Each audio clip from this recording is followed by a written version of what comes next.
Good morning বন্ধুরা, সবাই কেমন আছো? আশা করি সবাই খুব ভালো আছো আর আমিও খুব ভালো আছি। আর আজকে সকাল সকাল ভিডিওটা শুরু করলাম। দেখো, সকাল সকাল বেরিয়ে পড়েছি ডিউটি যাওয়ার উদ্দেশ্যে।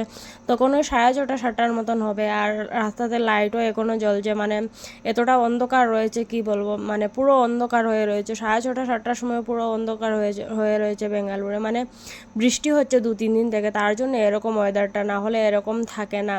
আর এখানে তো সবসময় একরকমই থাকে, এতটা বৃষ্টিও থাকে না, আর এতটা গরমও নেই, এতটা ঠান্ডাও নেই। তারপরে দেখো, এদিকে চলে এসেছি ডিউটিতে এসে আমরা সকাল সকাল কি খাচ্ছি দেখো।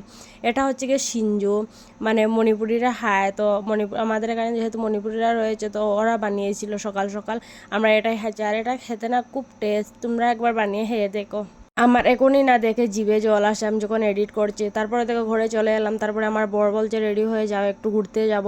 যেহেতু আমিও আজকে ঘরে রয়েছি মানে কি, ওর নাইট শিফট ছিল, তো ঘরে ছিল। আমি যখন গিয়েছি ওই 4:30-5টার মতন হবে। তো আমার বর বললো চলো একটু ঘুরে আসবো কোথা থেকে গিয়ে।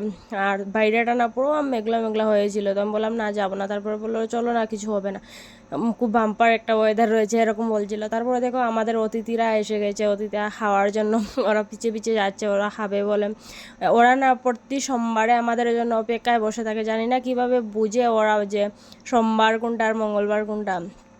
আমার বাবা না সবসময় আগে বলতো মানুষদেরকে, মানে কোনো কোনো মানুষ থাকে, তোমরা কেউ খারাপভাবে নেও না, যে ওদেরকে খাওয়ানোর যে এই কুকুরদেরকে খাওয়ানো ভালো। কারণ মানুষরা খেয়ে নিমকারামি করে, কিন্তু ওরা কখনো করে না। আর ওরা কাউকে গিয়ে কিছু বলতেও পারে না। যাই হোক, অনেক কিছু বলে ফেললাম। তারপরে এদিকে দেখো আমার বর পুজো দিয়েছিল, তোমাদের সাথে একটু শেয়ার করে নিলাম।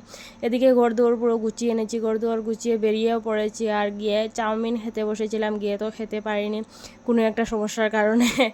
যাই হোক, তারপরে দেখো এদিকে চলে এসেছি আমি আর আমার বর। তো এদিকে দেখো আমি আমার বর সাথে কিছু একটা নিয়ে কথা বলছিলাম। তো সেটা আর তোমাদেরকে এখন শোনালাম না, তোমরা শুনে নিয়ে, বড় ভিডিও রয়েছে, বড় ভিডিওতে গিয়ে শুনে নিয়ে। আর তারপরে এদিকে থেকে একটু গল্প টল্প করছি। আর আমি ভাবছিলাম যাব না, যেহেতু অনেক বৃষ্টির ওয়েদার রয়েছে, তো বৃষ্টি আসতে পারে যখন তখন। আর ঠান্ডার মধ্যে বৃষ্টি আসলে বুঝতে পারছো কেমন হবে। দেখো, বৃষ্টির কথা বলতে বলতে বৃষ্টিও চলে এসেছে। এতটা বৃষ্টি হচ্ছিল, মানে পুরো ভিজিয়ে গিয়েছি। আমরা যখন ঘরে এসেছি পুরো ভিজিয়ে গিয়েছি, বুঝতে পারছো। ঠান্ডার দিনেও এরকম বৃষ্টি হচ্ছে বেঙ্গালুরে। মানে এতটা ঠান্ডা নেই, যেহেতু বৃষ্টিটা হচ্ছে তার জন্য প্রচণ্ড ঠান্ডা পড়েছে 2-3 দিন থেকে। যাই হোক, খুব এনজয় করছি যে এরকম একটা ওয়েদারে রয়েছি। আমাদের এদিকে তো, মানে ত্রিপুরার এদিকে তো কখনো এরকম দেখতেই পাওয়া যায় না। আমি যদি বাড়িতে ফোন করে বলি তো তাহলে ওরা বিশ্বাসই করতে চায় না যে এরকম কিছু হচ্ছে বা বৃষ্টি হচ্ছে। যাই হোক, সবাই খুব ভালো থেকো, সুস্থ থেকো। আজকের জন্য এতটুকু, আবার খুব তাড়াতাড়ি একটা ভিডিও নিয়ে আসছি।